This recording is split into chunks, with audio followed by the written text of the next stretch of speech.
बिस्मिल्लाहिर्रहमानिर्रहीम। चैप्टर 7 का जी lecture number 1।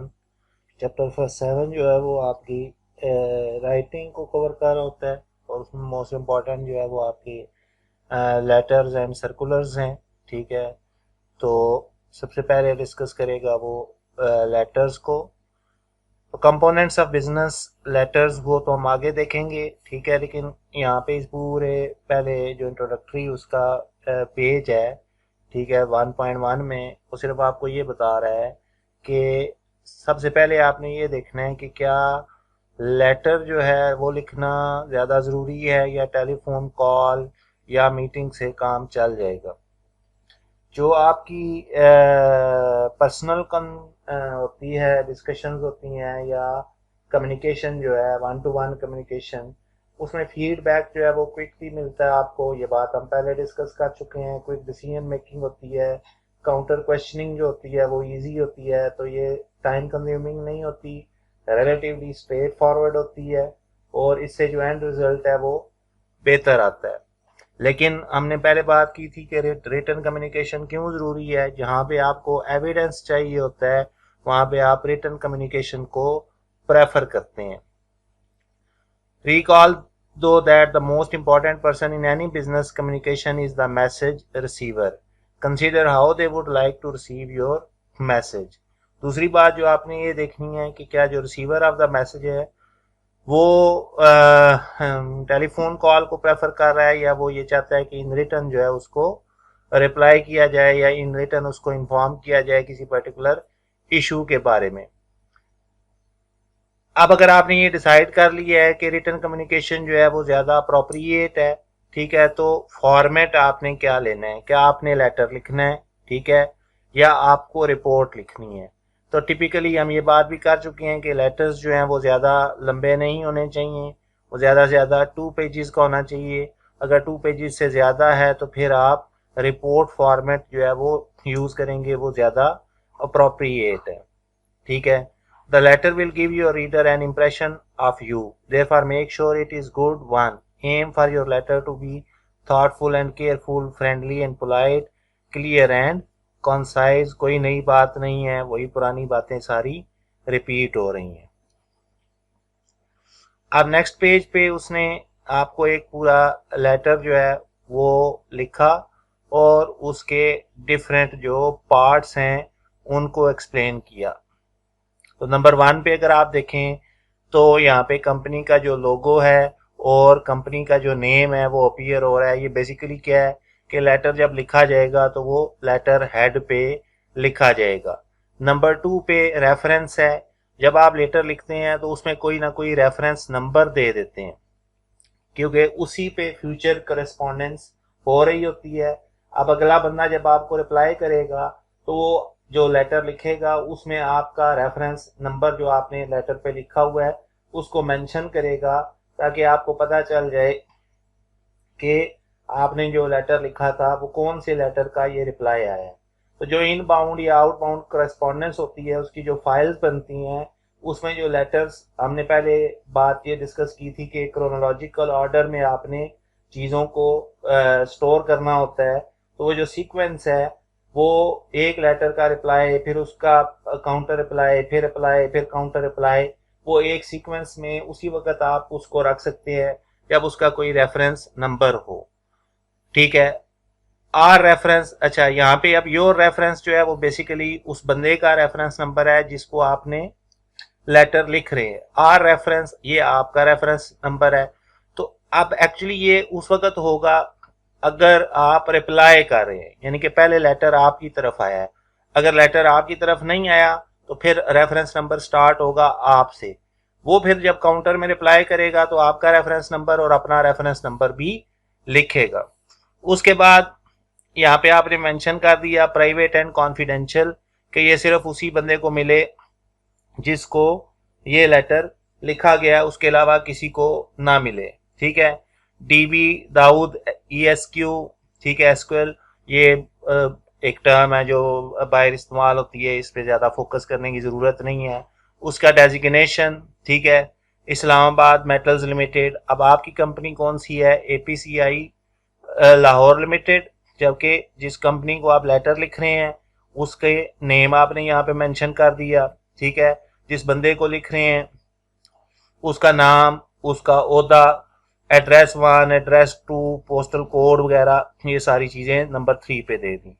Number 4 पे आपने डेट दी, तो यहाँ पे अगर आप देखें तो सिर्फ नंबर आ रहा है, मतलब आप 31 मार्च नहीं लिखेंगे, ST या ND 2 फरवरी या RD 3 फरवरी, तो ये वर्ड ND ST ये बिजनेस लेटर्स के अंदर यूज नहीं करेंगे। नंबर 5 पे आ गया जी, डियर मिस्टर दाऊद, ठीक है। उसके बाद आपका सब्जेक्ट आ गया इन्वेंट्री कंट्रोल रिव्यू, ठीक है। उसके बाद 7 पे लेटर की जो बॉडी है वो सारी आ गई। 8 पे जो है वो आपने आखिर में जो है वो एक ग्रीटिंग दे दी उसको। 9 में आपने अपना नाम और सिग्नेचर लिख दिए। और 10 में जो है अगर आपने कोई अपेंडिसेस ऐड किए हुए हैं, यानी कि फर्दर इंफॉर्मेशन ऐड की हुई है, ठीक है, उसमें अपेंडिक्स 1 में आपने कंट्रोल इश्यूज मेंशन किए हुए हैं, अपेंडिक्स 2 में आपने एक्शन पॉइंट्स हैं, ठीक है, अपेंडिक्स 3 में उसका जो टैक्स इम्पैक्ट है उसको एक्सप्लेन किया हुआ है, तो वो एनक्लोजर्स जो है वो आप साथ रेफर कर देंगे। अब इन्हीं को वो आगे 1 बाय 1 एक्सप्लेन करता जाएगा, ठीक है। बिल्कुल सिंपल सी बात है, लेकिन ये चीज़ें MCQs के लिए ज़रूरी हैं, याद रखना। आप याद रखेंगे तो ही आप क्या कहते हैं, मतलब सीधा सीधा यूं समझने की ये रट्टा टाइप चीज़ है। तो सबसे पहला आप तो वो ये है कि लेटर हेड यूज़ करती है जब बिजनेस कम्युनिकेशन हो रही होती है, तो कंपनी जो लेटर्स लिख रही हैं वो किस पे लिखेंगी, अपने लेटर हेड पे। Letter reference helps both the sender and receiver to identify the letter, वो मैंने रेफरेंस नंबर एक आपका है एक उसका है, वो मैंने आपको समझा दिया।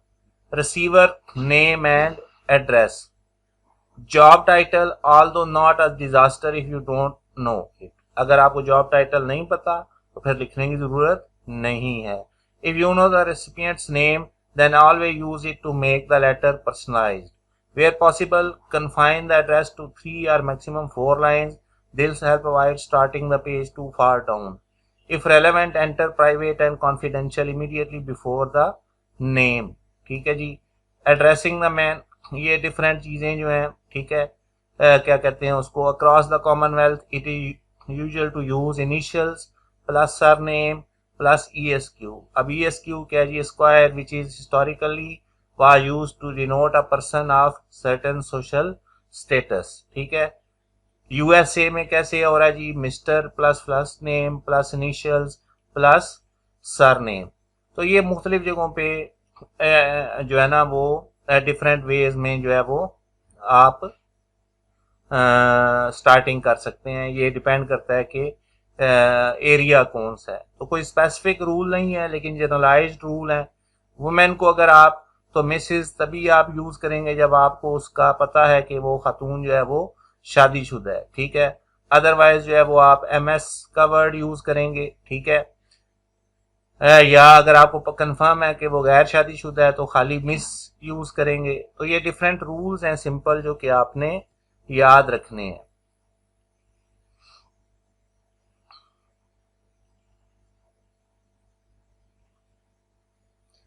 उसके बाद जो डेट है वो मैंने आपको पहले बताया कि जो 12th है, फर्स्ट है, सेकंड है, थर्ड है, तो ये RD TH ये यूज नहीं हो रहे, सीधा सीधा नंबर, मंथ और ईयर, और इसमें कोई पंक्चुएशन नहीं है, कोई कमा, कोई फुल स्टॉप नहीं है।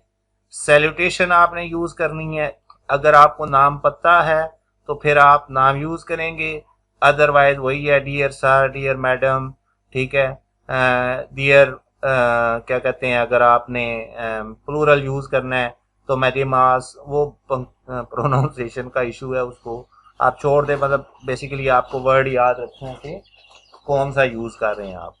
Formal letters where you know the name of the recipient, ठीक है, तो फिर आप डियर मिस्टर यूनस, डियर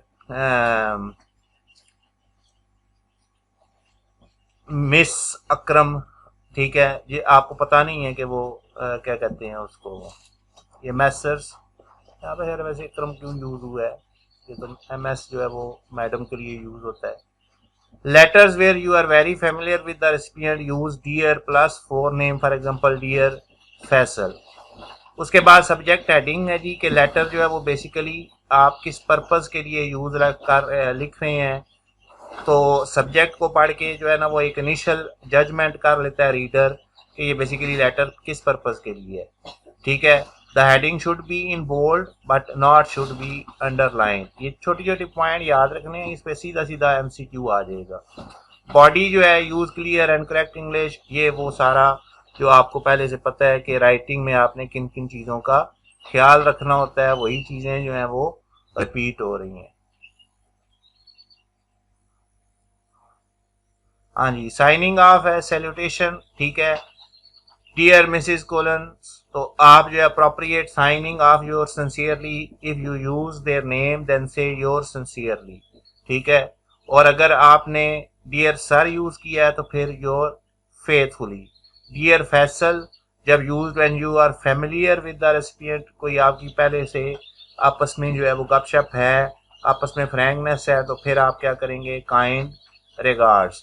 उसके बाद सिग्नेटरीज नेम है, ठीक है, वो होगा using your full name rather than initial, plus surname is friendlier, for example Shafiq Akram rather than S Akram. Use your judgement as to which is appropriate. Females can include their preferred title in brackets, ठीक है, आरफा यूनस आगे miss लिख दिया, Arfa Yunus Mrs लिख दिया, ठीक है। Professional organizations such as accountants and lawyers often have internal rules on who is allowed to sign letters. This is because of the potential for litigation claims against the firm. और enclosure reference वो मैंने बताया था कि आपने अगर कोई further detail दी हुई है, ठीक है, तो वो क्या करेंगे, आप एनक्लोजर रेफरेंस में आप उसको एंटर कर देंगे।